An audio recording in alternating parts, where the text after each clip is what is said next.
All right, guys, good morning on this week's Abs Made in the Kitchen. He's back, and it's all about what to eat before you work out. Strength and conditioning coach Wetterlund back to give us some options. Ray, good morning. Hey, Charles.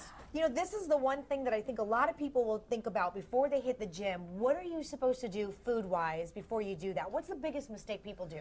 Well, the biggest mistake is that the fact that people will skip their pre-workout meal because they just don't know what to eat, or they claim that there's not enough time. When actually it's very easy to set up a good go-to like pre-workout meal, everything you need, you're out the door ready to go. I thought I heard somewhere, someday, that you're not supposed to, if you want to lose weight, don't eat a lot so you can burn the fat when you get to the gym. Is that not true? So that's going to be predominantly when we're talking about doing cardio, like we talked about previous segments, fasted cardio, fat burns in a carbohydrate flame. So when your body's running on empty on carbohydrates, all studies show that there's a positive implication to burning more body fat by doing so. Okay. When it comes to your strength training, you're going to need more carbohydrates to fuel your workout. Okay. As well as we want to prevent your blood sugar from just collapsing and then just straight fatigue. You bought some great items, options for people if they're going to go work out that you say to eat before you hit the gym. Tell me what they are. Makes me hungry. I know, right? Well, first off, you want to make sure that your pre-workout meal is 70% carbohydrate based. Okay. So good rule of thumb is a 3-to-1 ratio of carbs to protein. So that's why we went with the Greek yogurt. It's high protein, high carbohydrates. I threw some berries in there and cinnamon because that'll help regulate your blood sugar levels as well. Okay.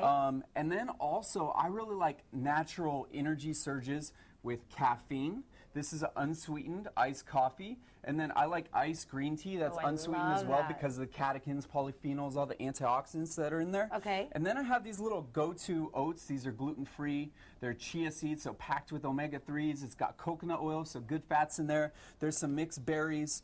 We have muesli, granola, lots of different options here. You could take a little serving of sweet potato. This is sweet potato? That's sweet potato. That's extra lean ground turkey. There's only 1.5 grams of fat per 4 ounces. But here's packaged little sweet potato. These little guys are great. I have this in my cabinet. Especially for traveling. I kid it not. Hey, don't knock it until you try it. I'm telling you.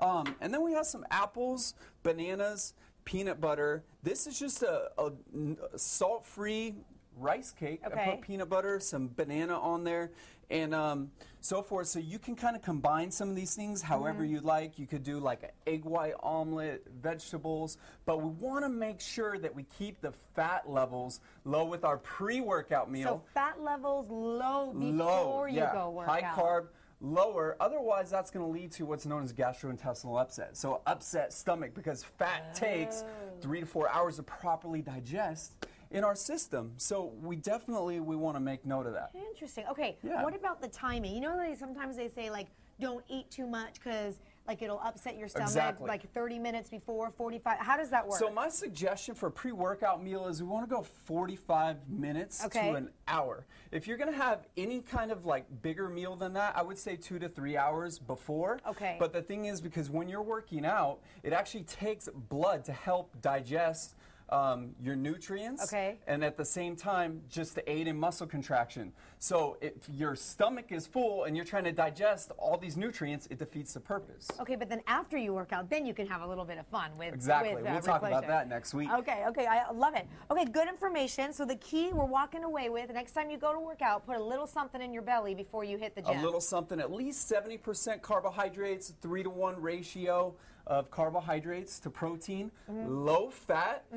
Schedule it in, make it happen, and that's going to lead to optimal performance and better results of your workouts. Or abs made in the kitchen, abs like what's under this apron. I won't embarrass you and take this off this time. Right? I'll leave that because coming up in our next hour, not next hour, in just a few minutes, what are you doing? You're going to show us what? Yeah, we're going to do a little workout. I want to show go-to exercises while you're watching TV Or for those, just sit at the desk all day from a corporate setting. Like, what can you do? I want to use little equipment. We're only limited to the creativity of our own mind. We're going to have some fun with it. And I'm going to show you don't need all the fancy gadgets to get an unbelievable workout. That is going to happen in just a few minutes. Raul Martinez, you make sure you pay attention to that one. Raul, come on. You like to sit. I'm coming for you. I'm paying attention. He's going to be sitting right here. Look at these guns. Tweeting. Let's be honest. Let's be honest. Good job. Awesome. Let's be honest. Thanks, guys. Thank you. Still ahead on the Fox 5 Morning News.